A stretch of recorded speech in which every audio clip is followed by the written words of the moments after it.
తెలంగాణ, జై తెలంగాణ, జై తెలంగాణ. కేసీఆర్ గారి నాయకత్వం, కేసీఆర్ గారి నాయకత్వం, కేటీఆర్ గారి నాయకత్వం, హరీష్ అన్న నాయకత్వం. ఈ రోజున అసరాపేట నియోజకవర్గంలో ఉన్నటువంటి పెదవాగ ప్రాజెక్టు గత 3 సంవత్సరాల కిందట కాంగ్రెస్ ప్రభుత్వం రావటం, పెదవాగు ప్రాజెక్టు కూలటం జరిగింది. మరి కాంగ్రెస్ ప్రభుత్వం వచ్చిన తర్వాత తెలంగాణ రాష్ట్రంలో మారుమూల ప్రాంతాల్లో ఉన్నటువంటి చిన్నకారు రైతులు ఉన్నటువంటి ఈ ప్రాంతంలో ఆనాడు జలగం వెంగళరావు గారు ఈ ప్రాంతంలో గిరిజనులు, దళిత వర్గాలు, చిన్న సన్నకారు రైతులు ఉన్నారని ఈ యొక్క ప్రాజెక్టును ఆనాడు నిర్మించడం జరిగింది.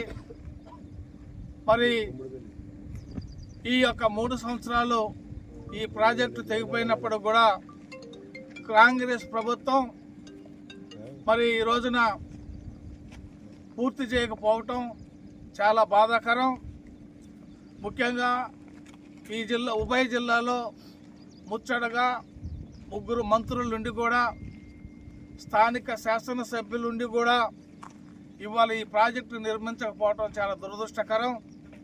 ఈ ప్రాంతంలో ఉన్నటువంటి చిన్న సన్నకారు రైతులు ఈ యొక్క ప్రాజెక్టు మీదనే ఆధారపడి జీవనం సాగిస్తున్నారు.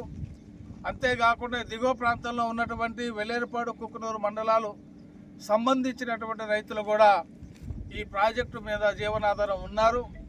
ఆ 2 మండలాలు ఆంధ్ర ప్రాంతానికి వెళ్ళినప్పుడు కూడా ఆ ప్రభుత్వంతో కూడా మాట్లాడి ఈ యొక్క ప్రాజెక్టుని పూర్తి చేయమని అనేక సందర్భాల్లో అధికారుల దృష్టికి, ప్రజాప్రతినిధుల దృష్టికి, మంత్రులకి అనేక రకాలుగా స్థానిక రైతులు విన్నపించుకున్నప్పుడు కూడా దున్నపోతు మీద నీళ్లు చల్లినట్లుగానే ఉంది తప్ప ఈ ప్రాంతం ముందు ఉన్నటువంటి రైతుల మీద ఈ కాంగ్రెస్ ప్రభుత్వం ఏమాత్రం కూడా ప్రేమ లేదని దీనికి నిదర్శనగా ఈ రోజున మనం చూస్తున్నటువంటి ఈ ప్రాజెక్టు మరి హడావుడిగా చేసి దరిదాపు 3.5 కోట్లు, సుమారు 3.5 కోట్లు పెట్టి ఖర్చు చేసి తూతు మంత్రం, తుమ్మకాయ మంత్రం లాగా చిన్న కట్టను అడ్డుకు పెట్టారు.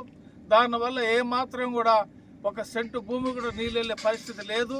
మరి ఈ రోజున మేము ఒకటే హెచ్చరిస్తూ ఉన్నాం కాంగ్రెస్ ప్రభుత్వాన్ని, స్థానిక ప్రజాప్రతినిధులకి, ఈ యొక్క ప్రాజెక్టు పూర్తి చేయకపోతే రేపు రాబోయే రోజుల్లో ఖచ్చితంగా ఈ యొక్క ప్రాజెక్టు గురించి పెద్ద ఎత్తున బీఆర్ఎస్ పార్టీ తరఫున ఒక పెద్ద కార్యక్రమం చేస్తామని ఈ సందర్భంగా తెలియజేస్తూ జై తెలంగాణ.